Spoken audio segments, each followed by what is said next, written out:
before I was really confident in my numbers was apologizing or prefacing a conversation with, I know this is really expensive. If that's how you're going to lead into a conversation, that's all that your clients are going to hold on to. Happy New Year, everyone. Welcome back to Midweek Modern Craftsman, where today's podcast recording is going to be a spin-off of our main podcast recording, which was on ballpark pricing. So it'll be my take on that, sans Nick, how I integrate it into my systems, and how it works for me, how I use it as a tool for me. So one of the most common questions that we get as builders, often way too early in the process, is what's this going to cost? What's your ballpark price?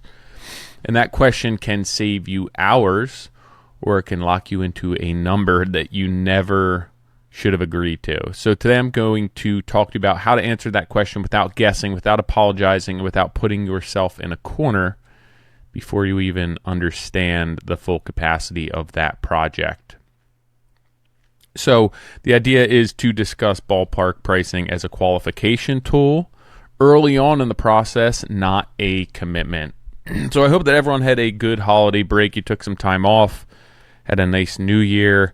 You are ready to dive into 2026 with tons of energy. I turned 40 on January 2nd, which leading up to it, relatively apprehensive about turning 40.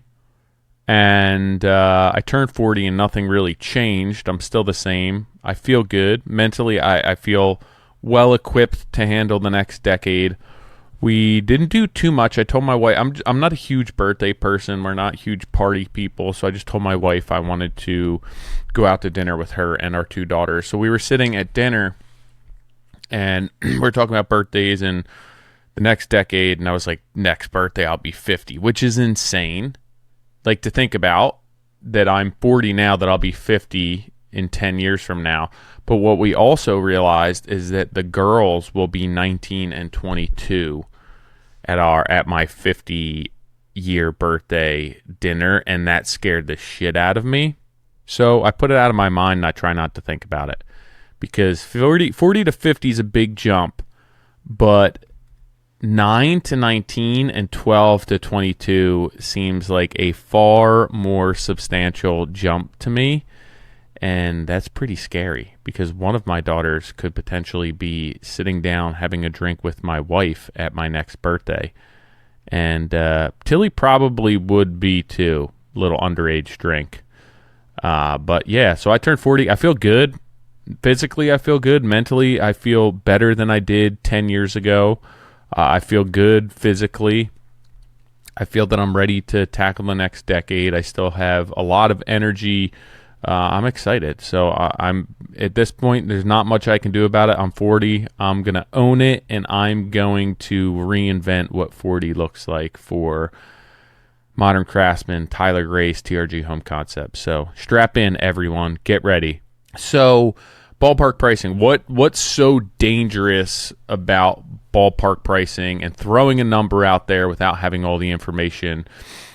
So clients, I want to preface this, clients aren't wrong for asking this. It's part of the process. They don't understand what something costs, and they're trying to orient themselves to this project and all of the attributes of this project, right? Who should I hire?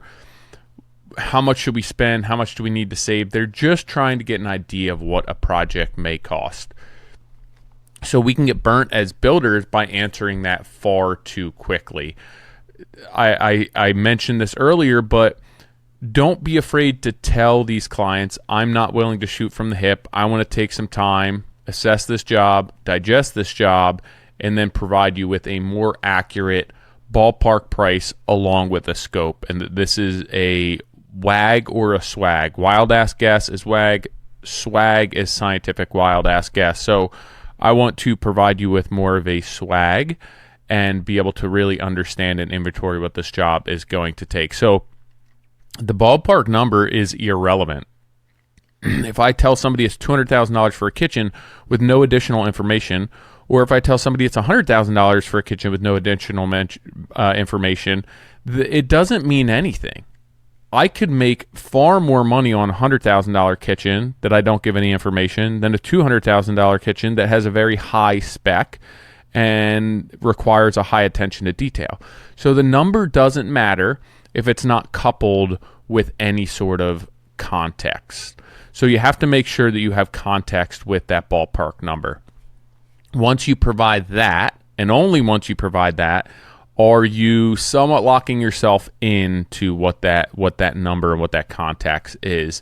And that's when your clients become emotionally attached to those numbers. So, right, if I have a client who gets a hold of me and I say, hey, I looked at your job, it's probably around $60,000.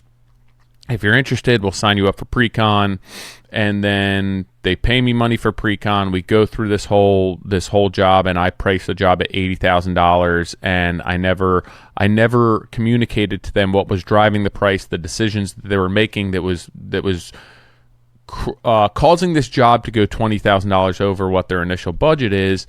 They're probably just going to feel as though I raised the price, I threw a number out to get them to bite, and then at this point it's price gouging.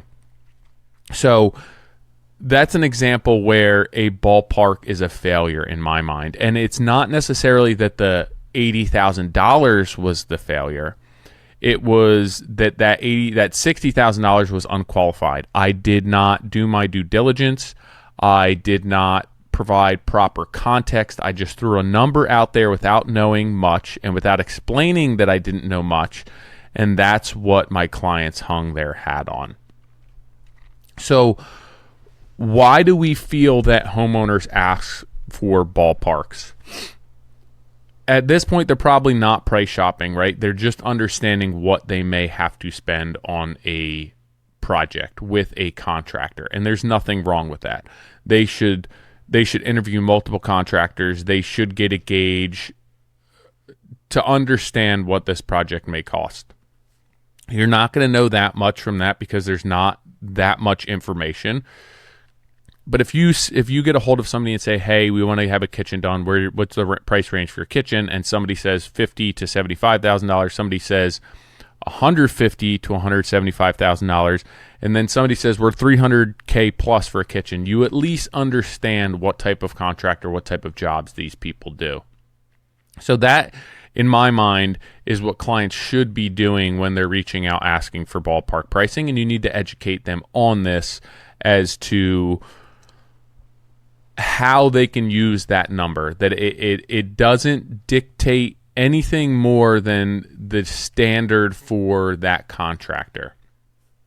So what they're trying to do is avoid wasting their time. They're trying to preserve their time just like you're trying to preserve their time. So if you guys can work together in unison and understand what this ballpark pricing is doing, you can both save each other the trouble of going down this road and wasting a ton of each other's time and doing the song and dance to realize that, hey, we're not going to hire them anyway.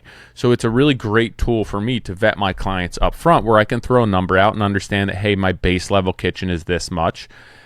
Explain to them what drives the cost of that and then what will increase the cost of that. But I gave them a baseline metric that they may be good with or they may scoff at. And again, that doesn't matter, but it's going to save me time and save them time in the long run and realistically create a more successful future pipeline of projects, because you're going to be lining up more of the type of jobs that work for you without spending the time and resources on chasing leads that really don't fit your priority and your program as a contractor. So you have to understand, and your clients have to understand, you have to educate them on this, that these early in these preliminary budget conversations, they're not you bidding a project. They're not a number that you necessarily can be tied to. You are just giving them some sort of framework for what your typical job costs. You have to explain to them every job's different. you don't understand what their needs are at this point. You don't understand the design. You don't understand the schedule. You don't understand the scope. And then that's the segue into the pre-construction, or bringing a designer on, or hiring an architect, or taking the next steps in the job. If you don't know pre-construction, right, and you're just going to competitively bid a job, it's going to segue into what your next step is in your process. But you need to make sure that your clients understand that this early budgeting is more for alignment than it is for quoting, right? To make sure that you guys are a good fit, that your project, that the scope is a good fit, that the level of design, the execution, their needs are a good fit, rather than the number itself. But the number does tell me a lot. And the client, what they want to spend, can tell me a lot about fit early on. So you should be using this number for orientation, not necessarily for precision at this point. So some of the wrong ways that I answered this question when clients would come to me asking for ballpark, and why they backfired on me, early on, throwing out a single number, right? What do you want to do your kitchen for? Telling them it's $100,000 without a price range. So without any sort of range, I'm backing myself in that this is what it's going to cost. I would like to give a more comfortable range, and then also, number two, have an explanation for that range. Back myself into that number, right? So, okay, our kitchens are typically $150,000 to $200,000. It really depends on if you're moving utilities around, if you're changing the layout, if you're adding windows, if you're replacing flooring, what type of cabinets you want, what the installation looks like, what you're thinking about for countertops, for finishes, for fixtures. All of those things affect a kitchen. So I have ways that I come about that as well, right? Where it's like my cabinets might cost a quarter of the overall budget. So if you guys say you want to spend $160,000 on a kitchen, you're gonna be able to afford $40,000 worth of cabinets, maybe $50,000 worth of cabinets. But that's how I'm getting there. So I'm giving them some sort of context as to where that range is coming from, right? The $150,000 to $200,000 range. What's making that up, and what are the drivers for that? If you guys maintain the same layout, it's going to be 10%, 15% less than if you start moving utilities around, because now there's higher costs associated with that, especially with plumbing, where you're having to address venting and drain lines and potentially opening up flooring or ceilings on the from the basement below. So just being fairly comprehensive in what are the drivers for this range is going to help you for when you take that next step with your clients, whether it's competitively bidding, whether it's signing them up for a pre-construction process. Another thing that I used to do before I was really confident in my numbers was apologizing or prefacing a conversation with, I know this is really expensive. If that's how you're going to lead into a conversation, that's all that your clients are going to hold on to. So be confident in your numbers. Understand your numbers, understand the financial implications of different decisions for a project that a client's coming to you, so that you can go to them and have a candid conversation about the cost of a project, what's driving the cost of those projects, and why it may be adding to the cost. But to lead in and say, hey, I'm sorry, I know that this is more that you wanted to spend, it doesn't build trust, and it makes your clients feel as though you are price gouging, or your price is inflated for no real reason. So be confident in your numbers and understand if they are expensive, why they are expensive, and be able to properly communicate that to them. A lot of times clients want to understand, hey, we want to put an addition on, what's it going to cost per square foot? Or, right, you price an addition and they say, well, the addition's only 300 square feet. That's $700 per square foot. That's super high-end building. Well, understand why it's $700 per square foot. The smaller the project, that square footage number is going to go up.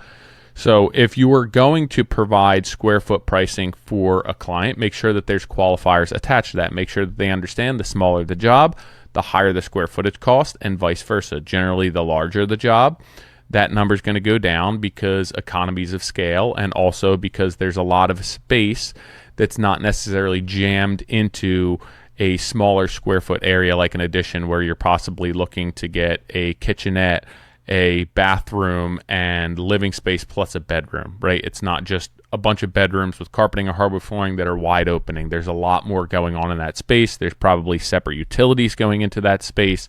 So you have to understand how those prices are affected. While you're doing this, make sure that you are communicating the competitive nature of your numbers to ensure that you are sounding confident in your numbers, right? Again, we're not apologizing that something's expensive. You are advocating for the competitiveness of your numbers, of the subs that you use, but then also communicating the value there. So make sure that you understand all of those things when clients come to you for this early preliminary pricing, because so much of the job rests on this. So how am I dealing with clients who come to me and ask this? First off, a huge red flag for me is somebody who just comes to me, doesn't say how they found me, doesn't really say much about or ask me how we work, but more so says, hey, I'm coming to you because I want an estimate. And I can spend the time educating that client as to why that may or may not be how we work. Or I could try and find clients who come to me asking, hey, what's your process for this? So the latter is my ideal situation, where I'm not having to educate clients on what my process is, but more so they already understand my process and they're coming to me asking how they can fit into that process. That took a long time to get there. That took a lot of marketing. That took a lot of educating clients and building my brand based on those laurels to be able to bring people into that funnel, or create that funnel, bring people into that pipeline that are the right fit and that aren't just coming to be saying, hey, we're looking to get an estimate. Because to me, that just looks like I'm a number. So I like to educate my clients first off if they do come to me. If they ask me for, hey, what does this typically cost? I will concede to that to a certain extent. Hey, that's a fair question. And then I'll explain either why or why not I want to answer that. But if I am going to answer that, I'm going to make sure that I set very explicit expectations so that when that client hears that number, they either know that I have the information I need, that number or that range is going to be accurate, or I do not. But I'm not going to be anywhere in between. I also am going to set boundaries for that number, for that interaction, for that conversation. Hey, typically I don't like to shoot from the hip. Just for reference, here's a job that we did and this is what it cost.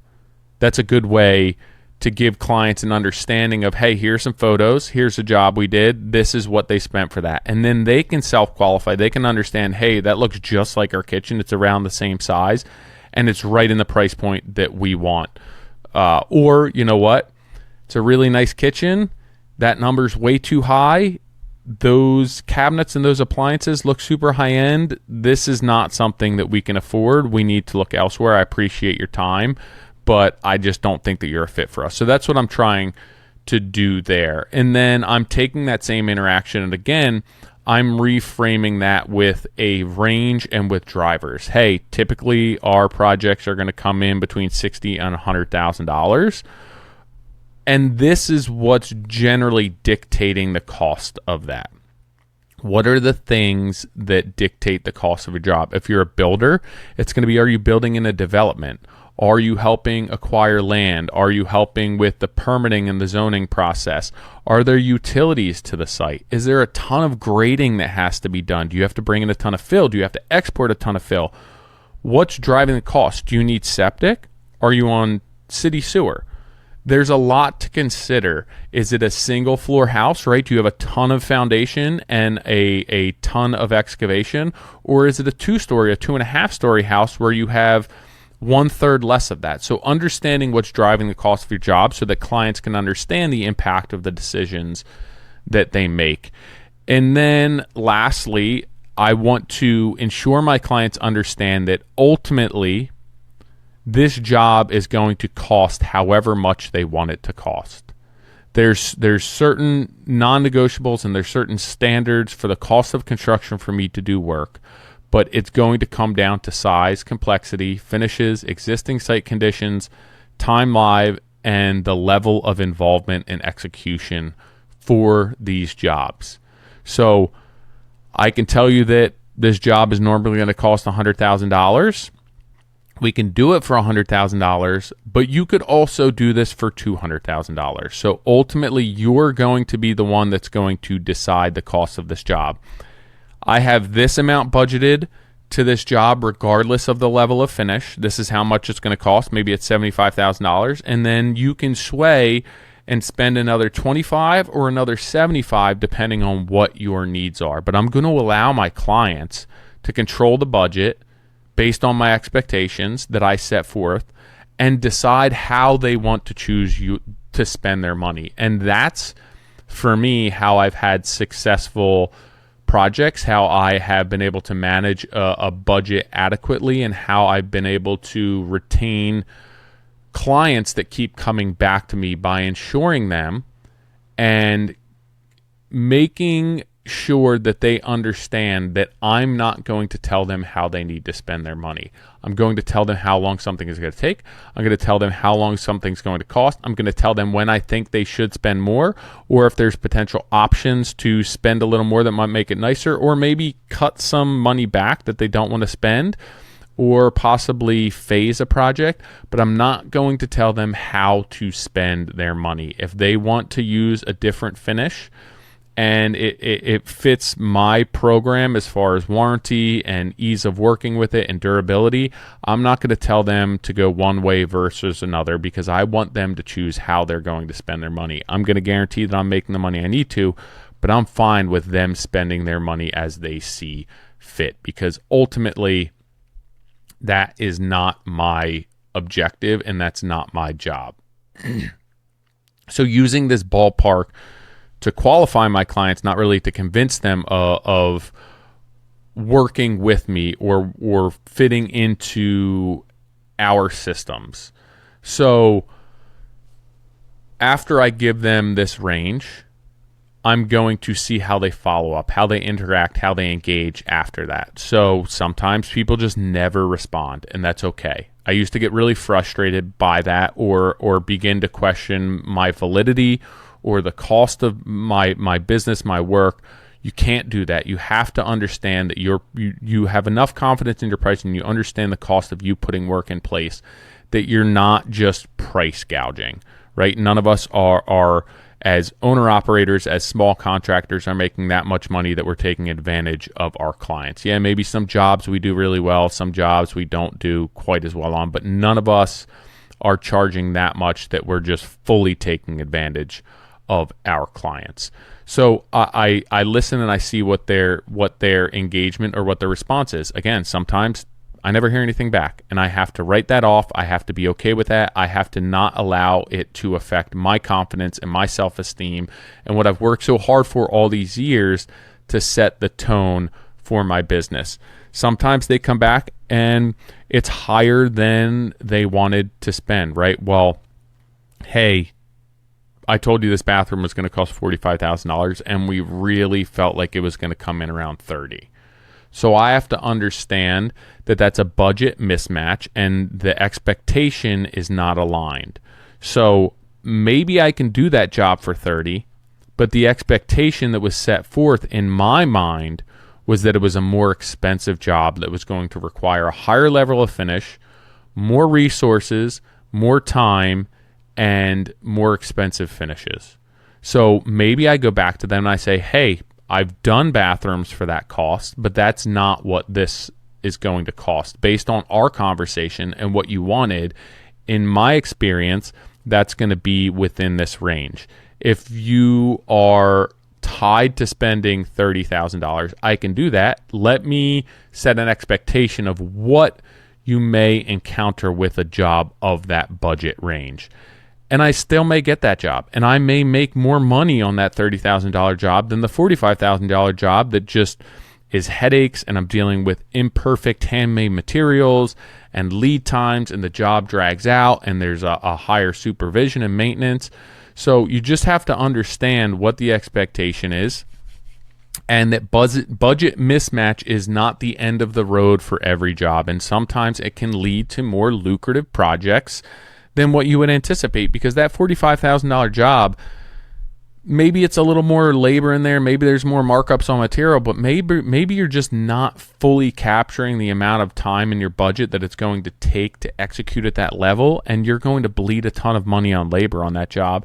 And the lower cost job is just printing money because you've done it over and over and over again, and the level of execution doesn't require all the extra time and all the extra resources and all the extra supervision.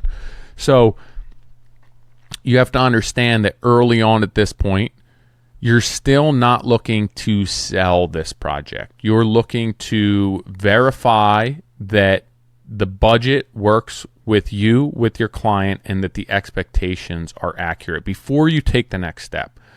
Because if the expectation, say the budget's good, the expectation's not, the job's going to be a fail. Say the expectation's good, but the budget not, the job's going to be a fail. So you're still just looking to align everything. You're looking to align the budget. You're looking to align the expectation, their needs, their program, the client, the design, everything. You're just looking for alignment at this point and understanding if it makes sense for you to continue this conversation, if it makes sense for you to go to the next step, if it makes sense for you to sign them into Precon or provide them with a free bid, a competitive bid on this project. If it makes sense for you to get out there with your subcontractors, that's all you're looking to do at this point.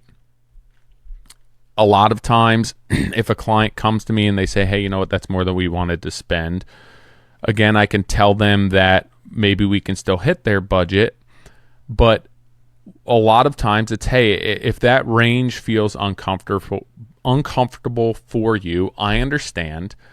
That's okay. It's better for us to know that now than 6 months from now, or for you to hire me for pre-construction to not be able to meet your budget or your needs in the first place. So I'm just honest with them. Even if we're going to part ways, I want to part ways on really great terms. I don't want to offend somebody. I will offer, hey, I don't feel that I'm a good fit for this, but maybe I can put you in touch with somebody who is. So I always want to keep the door open, because you never know what may come from that. Or their father may have more money and want a higher end job, or their neighbor or their coworker, and hey, we couldn't work with them, but they turned us on to this other guy that really fit our needs, and provided a great job for us and a service for us, and he referred us, and I've seen his work. We just couldn't afford it at this point, but if you need a contractor, he was really good for us. So there's always something good to come from these interactions, even if you don't meet their expectations and you don't meet their budget. So this is why ballpark pricing for me is so important. It sets the tone for aligning myself with my client. I can lock myself into a rate if I feel that I have enough information, but if I don't, it's a segue for me personally into pre-construction based on a range and based on expectations that are set forth. It provides me with clarity to understand that I can move forward in this process, and I'm not wasting my time and I'm not wasting my client's time. It's not necessarily about nailing down that number. It's creating a budget that's accurate enough that I understand I can do the work that I want based on my needs as a business owner and my ethos as a business owner, but it doesn't necessarily tell me much more other than that. I'm trying to gather as much information as possible, but I just don't have it now. And in order to really refine that, or make sure that expectations, needs, program, design, budget, schedule, scope all align, for me personally, for Tyler Gray's TRG Home Concepts, I have to move to pre-construction. So that's what this ballpark pricing, that's what this napkin pricing is doing for me. It's protecting my time. It's guaranteeing or ensuring a best fit as possible. And it's giving me the confidence to take the next step, because I can't do pre-construction for every job. I'm not simply a consultant. I'm also a contractor. So I want to be doing pre-construction on jobs that I'm actually going to do. I want to bring in architects and designers and be the liaison for this entire transaction interaction experience, and I have to make sure that I'm vetting the clients and that I've done enough work and analysis and inventory to make sure that I'm ready to take that step, that next step, because I don't want to just be doing pre-construction on a job and then letting that job go away because I don't have time for it or because something else came across my plate. So this preliminary interaction, this preliminary ballpark pricing is all to guarantee or ensure my best chance of alignment with this project, with this client, with this design, with this scope, schedule, budget, everything. It's not necessarily approval at this point. So if somebody gets a hold of me and they want a hard number on the first call, and I try and explain to them why I won't do that, why I won't shoot from the hip, and that somebody else will, and that they'll get them competitive pricing, fine. That's an amazing vetting tactic for me, that this just is not my client. And I'm going to focus my marketing, and I'm going to focus my lead generation, and I'm going to focus building a funnel that brings the people to me that understand how I work and the value in what I do. So for me, the right client is dictated by this budget. It's dictated by the expectation. It's dictated by my process and explaining to them why it goes from budget to expectation to pre-construction. And it's just part of my process and engagement experience for clients. It's just a step in the process that gets me closer to signing a job or closer to signing a pre-construction agreement. So it's leading me to the right client. It's just a vetting technique and a tactic to make sure that they check one of my boxes in my lead intake and understanding my ideal client profile. So just to kind of wrap up on what I said, there's nothing wrong with ballpark pricing. I use it all the time. There's nothing wrong with square foot pricing. You just have to be able to communicate the drivers of that square foot pricing. What type of jobs affect that square foot pricing? What are the parameters that you've based your square foot pricing on? Is it a certain size house? Is it a certain area? Does it include land? Does it include landscaping? Does it include finished basements, garages?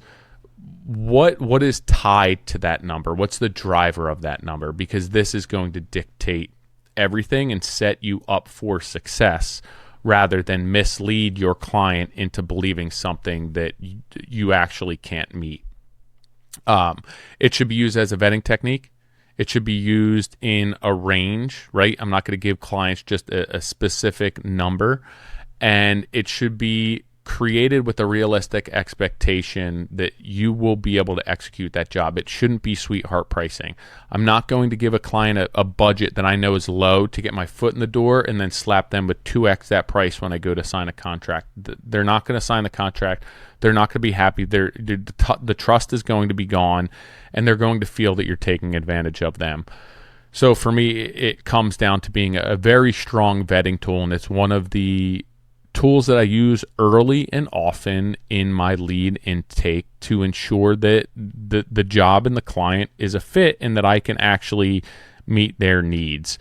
And then again, if budget doesn't align initially, don't write that job off. There may be options to do that job and to still meet your client's needs. The expectation may just need to be refined and better aligned. So use ballpark pricing as a filter, not as a trap for yourself or your clients. I hope that this podcast was helpful for you. I hope that it's a good start to the year. It's going to get you motivated to refine your process, refine your business, understand how to structure your business and your lead gen and develop an ideal client profile that fits your needs. And it's just going to help you get this year started off on the right foot. I hope that everyone has a ton of energy going into 2026. If you guys need anything, if you have any questions, shoot me an email, tyler@trghomeconcepts.com. Nick and I are switching things up a little bit this year. We are looking to structure the podcast. We have some topics that we're going to tackle each quarter. We'll have the main podcast. I'll have a conversation with Nick. We might bring a guest on. I'll have my midweek, which a lot of times will tie into the main podcast. So if you are a smaller owner-operator, if you like the way that I approach business and you want more of an experience that's tailored to a bags on contractor, somebody with 2-3 employees, or you just like listening to my voice because I have just such a lovely voice, which has been called aberrant at time. I don't even know how to say that. I looked it up and it sounds terrible. But if you enjoy this, come over here, listen to midweek, couple it with the main podcast. We are going to be setting up a one of the podcasts for the quarter. For each week, we're going to be doing a live podcast where we're taking questions, we're taking topics, we're going to present on them, and then we're going to answer them live so we can have a conversation with you. But it's all going to be based around a structure and around what we have polled you guys and girls and felt is really important for your business and for your needs and what you want to know. That's not to say that I will not go completely outside of the box. If you shoot me an email and you're like, hey, I want to tackle this on the podcast, I'll record a podcast on that. I'm more than willing to put out more podcasts than necessary, especially midweeks. It's super convenient for me. I do them on the same day as the main podcast. So if you have a question, if you ran into something that you find is interesting or you think others could benefit from me answering it on the podcast, you want my insight, then shoot me an email, tyler@trghomeconcepts.com. I am more than willing to record that or integrate it into the podcast structure. If you have questions on a podcast that I did, again, shoot me an email. I'll get it answered. If you want to hop on a consulting call with me, which people email me all the time, are you still doing that? I don't advertise it as much because I'm always limited as to how many I could do, and I have a bunch of return clients that do them once a month, once a quarter, so I'm limited, but I still do consulting calls. So if you're interested in a consulting call and you just want to hop on and have a conversation with me, if you want me to look at your books, if you want to discuss numbers, what I charge, how I structure my business, how I price my jobs, how I track my jobs, whatever it is, shoot me an email, tyler@trghomeconcepts.com. And lastly, this is really important, go to moderncraftsman.co and sign up for our newsletter, because everything podcast related is going to be coming from that newsletter. Any free documents that we have are going to be coming from that. Any information about these live podcasts that we're going to be doing, the questionnaires for them, polls for them to make sure that we are hitting the mark on what your needs are. That's all going to be coming through there. But Nick gives away so much free information and free documents and pricing tools on that newsletter that you would be foolish to not be signed up for that. So moderncraftsman.co.